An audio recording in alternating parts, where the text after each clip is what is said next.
Adakah sah haiwan sembelihan korban yang ditebuk telinganya? Jika kita lihat pihak veteriner meletakkan tag telinga sebagai tanda pengenalan bagi setiap haiwan. Persoalannya, jika berlakunya telinga terkoyak ataupun berlubang, dari sudut hukum Islam, adakah sah kita melakukan haiwan tersebut sebagai korban? Pemilihan haiwan korban jika dari sudut hukum mestilah tidak mengalami kecacatan.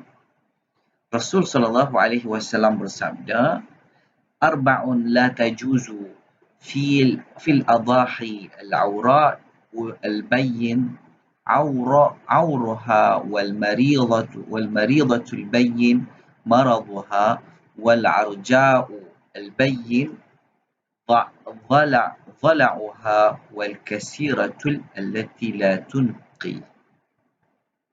Yang membawa maksud 4 perkara yang tidak boleh ada pada haiwan korban ialah yang jelas buta matanya, yang ketara sakitnya, yang ketara tempang kakinya dan yang kurus kering, tidak ada sumsumnya. Hadis riwayat Sunan Abu Dawud. Para ulama bersepakat terhadap galakan untuk memilih haiwan korban yang terbaik dan sempurna. An-Nawawi di dalam kitabnya Minhajul Talibin menjelaskan jenis-jenis kecacatan yang ketara pada binatang yang tidak menepati syarat-syarat korban. Antara syarat haiwan korban mestilah selamat daripada aib mahupun aib yang boleh mengurangkan dagingnya. Oleh yang demikian, tidak sah binatang sembelihan korban yang mempunyai ciri-ciri berikut. Yang pertama, sangat kurus. Yang kedua, gila. Seterusnya, putus bahagian telinga, tempang, buta sebelah mata, sakit, kudis yang sedikit. Tidak sah dijadikan haiwan korban menurut pandangan mazhab Syafi'i. Namun tidak terjejas yang sedikit aibnya seperti berikut. Ketiadaan tanduk-tanduk, koyak telinga, tebukan telinga. Berdasarkan kenyataan di atas, haiwan korban yang tidak jelas ketara kecatatannya seperti koyak telinga, tebukan telinga masih sah dijadikan haiwan korban disebabkan hanya sedikit aib dan tidak mengurangkan daging. Keputusan fatwa antarabangsa, haiwan korban yang ditebuk, ditindik telinga, Dar Ifta' Fatwa Jordan, sah korban sekiranya terdapat koyak atau tebukan pada telinga haiwan kerana tidak berlaku sebarang pengurangan pada daging. Darul Ifta' Mesir, sah korban sekiranya terkoyak pada telinga haiwan yang tidak melebihi 1/3 atau berlaku tebukan yang tidak dianggap besar. Dar Ifta' UAE harus melakukan korban pada haiwan yang terkoyak atau tertebuk pada telinganya kurang dari 1/3, manakala makruh jika melebihi 1/3 sehingga separuh.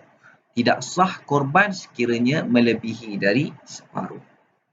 Setelah meneliti perbahasan fuqaha serta fatwa-fatwa antarabangsa, haiwan sembelihan korban mestilah tiada kecacatan ketara seperti terputus telinga atau lebih teruk daripada itu, bahkan aib telinga yang sedikit sama ada terkoyak atau berlubang pada telinga haiwan adalah sah dijadikan haiwan korban.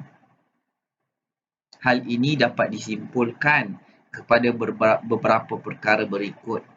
Yang pertama, sekiranya telinga haiwan sembelihan korban terbelah atau tertindik, maka ia sah dijadikan haiwan korban kerana tidak hilang sebahagian anggota yang dimakan atau aib kecacatan sedikit.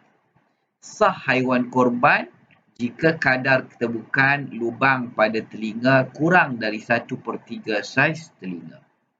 Manakala makruh jika melebihi 1/3 sehingga separuh. Tidak sah korban sekiranya melebihi daripada separuh.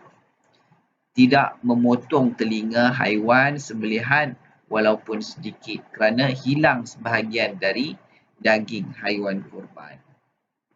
Oleh itu, tebukan telinga haiwan lembu itu bagi tujuan penandaan nombor tidak menjejaskan implikasinya terhadap syarat sah haiwan sembelihan korban.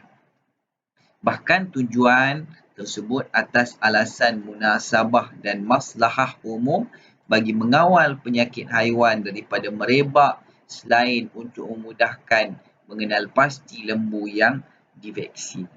Walau bagaimanapun dicadangkan kepada pihak yang berkenaan agar menggunakan apa-apa kaedah yang boleh meminimumkan lubang tebukan dengan tindikan yang paling kecil dan halus seperti tindikan jarum anting-anting yang halus sekadar ia mampu berfungsi sebagai penandaan. Jadi, wallahu a'lam. Assalamualaikum warahmatullahi taala wabarakatuh.